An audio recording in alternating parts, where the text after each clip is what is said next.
Deep in the underbelly of the human psyche, where reality twists into a nightmare, there exists something, an anxious itch, neither human nor animal, lurking in the shadows, waiting and observing. This is Roger the Rat, and this is Roger's mind.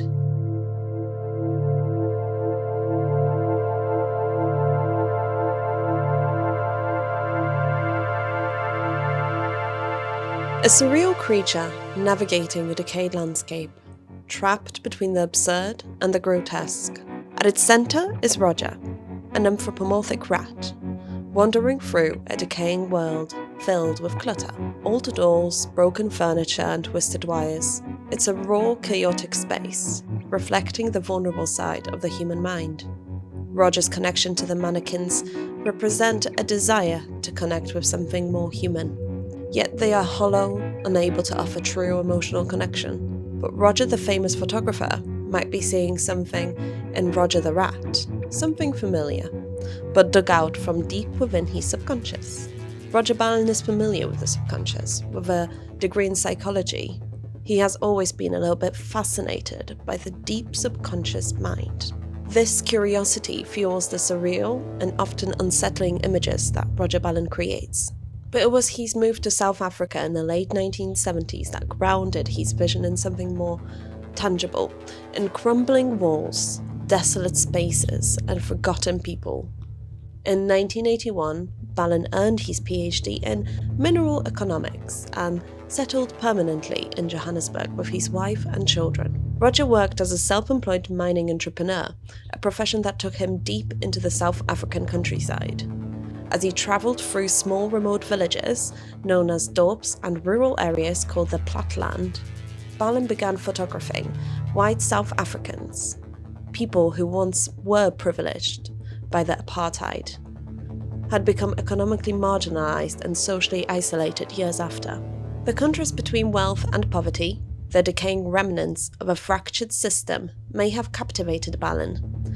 The stark industrial landscapes, the quiet aftermath of apartheid, and the eerie, in-between spaces that he encountered all exposed Roger to the raw edge of human existence. Over time, his work began to shift, and what started as documentary evolved into something more psychological and more theatrical. Ballen doesn't create to shock, he creates to expose, to reveal the hidden narratives, fractured identities, and strange beauty found in society's shadows. The result is a body of work that digs deep into the dirt of the mind, where creatures like Roger the Rat are born. So how do we travel down to this deep dark world of Roger Ballen? Well, if you go to YouTube and type in Roger Ballen, one of the first things that you'll find is Ballen's Asylum of the Birds. In the Asylum of the Birds, directed by Ballen himself and Ben Crossman, we, as the audience, are taken on an intimate walk with Roger Ballen into his world and photo scenes themselves. This film contains images that will be hard for you to forget, and potentially hard for you to watch. Roger said in an interview, "In the first part, I'm on the road talking about the house, and then I arrive at the building, which is full of birds, animals, and people. You see me making photographs and talking about them. And in the last part, people kill, burn, and eat the chickens." It's a film that takes you to a place, physically and psychologically. Birds connect Earth to the heavens. And the Asylum of the Birds is housed in Johannesburg, surrounded by squatter camps, mine dumps, and abandoned fields. Roger does that. He likes to know people on the fringes of society. Roger didn't make this space. This space is a byproduct of apartheid and segregation in Johannesburg's history. The people living in these suburbs today, in shacks, in the in-between places, are the living echoes of system that profited from their displacement. Post-colonial capitalism built a city where Black Africans were pushed to the margins, and the presence there is not accidental, it is inherited. Roger's camera lens is drawn to this space of gory, raw freedom and creative anarchy in a way. Photographs are orchestrated in the confines of houses that remain a tightly guarded secret. The inhabitants, both people and animals, and most notably the ever-present birds, all act in an orchestrated performance, playing out their expressions and playing with Ballen's camera. But that's the thing, it's not staged at all, it's all real.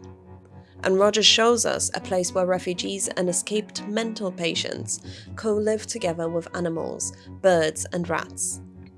Through photography, Ballen shows a play, a narrative driven by the inhabitants and a deep respect for their coexistence, almost like children playing together.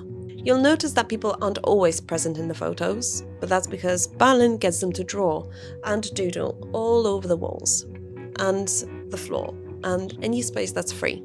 They were basically like children just playing around with the tools that they were given and full autonomy to express whatever they wanted, which is the freedom that Roger gave them and the place to express themselves artistically for a camera, which they know will reflect them and how they play and how they exist.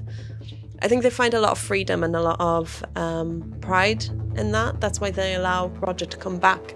Roger builds these relationships with these people who live on the fringes of society, but it's a co-relationship that they've developed them for each other, which I find quite beautiful, that he's able to kind of adapt and make friendships and relationships with people who usually are avoided and ignored. The bird is free and the human is free, but how free really in the shadow of apartheid?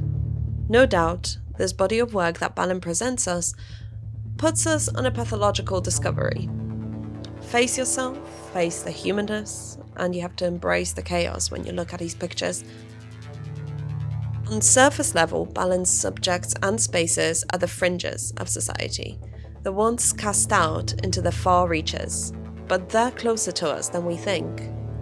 Roger Ballen walks this in-between space, collaborating with people and the spaces to express, in black and white terms, their enjoyment, their existence, and experiences.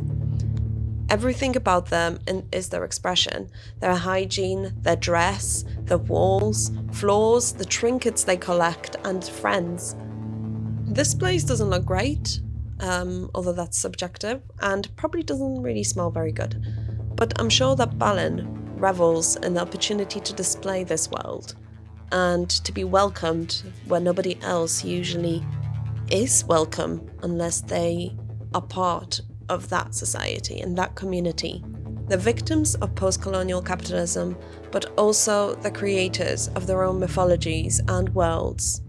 And we are the spectators in those in-between spaces when nobody is usually allowed to look. Ballen shows us we're all just playing a role, whether us at home, or on a stage, or within the asylum. The bird is free, and the human is free. But how free really are we?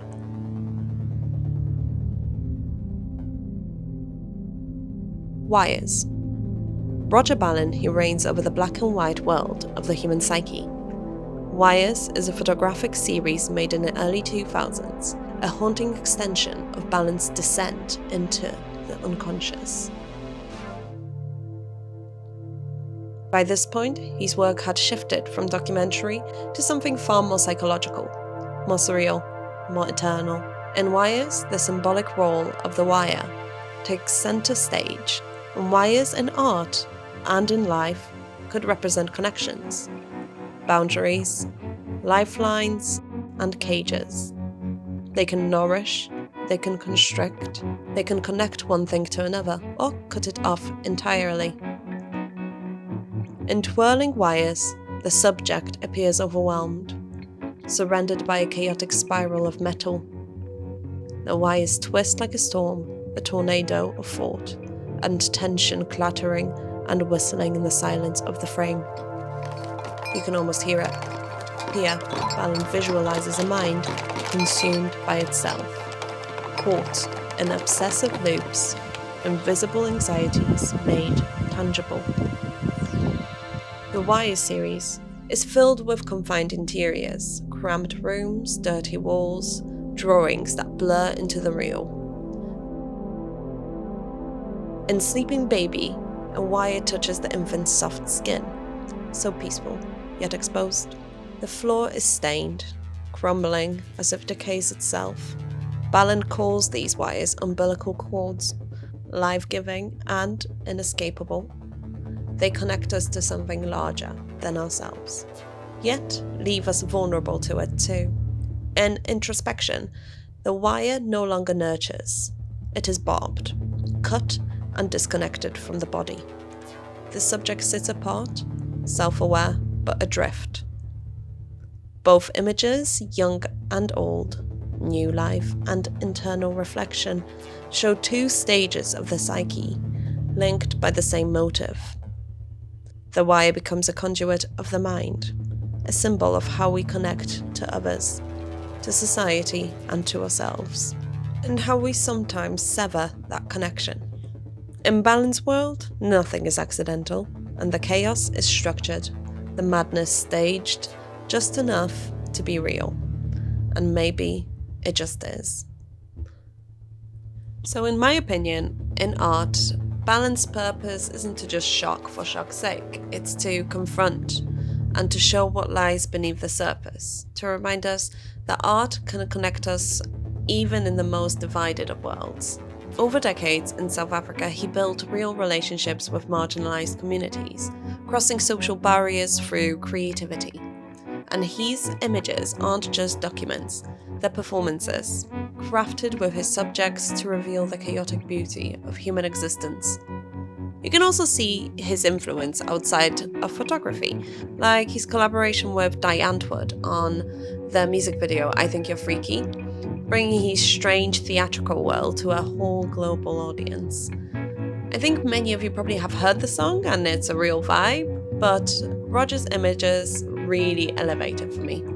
We can't play it here because YouTube will probably shout at us, but do check it out. A lot of the clips shown today were actually sourced directly from Roger Ballen's official YouTube channel. If you want to dive deeper into his films and projects, have a look through his videos. They're all individual works of art, but of course, take care of your mental health most of all. Many of the Ballen's videos contain disturbing imagery, including scenes of animal cruelty and psychologically distressing stuff. So I really like that this man has a psychology degree and he still does this kind of creepy stuff, maybe because he does have a really good understanding of the human psyche, but I do wonder if he just therapizes himself afterwards, or maybe his art is the therapy. But if you like this video, let us know what you think in the comments. What's your take on Ballen's work? And if you enjoyed the dive into his world, don't forget to like the video if you enjoyed it and subscribe to see more content like this. It really helps us out, and hey, if you like this one, give another video a watch. We'd really appreciate it. Thank you for traveling down this deep dark rat hole with me, and catch you in the next one. Bye.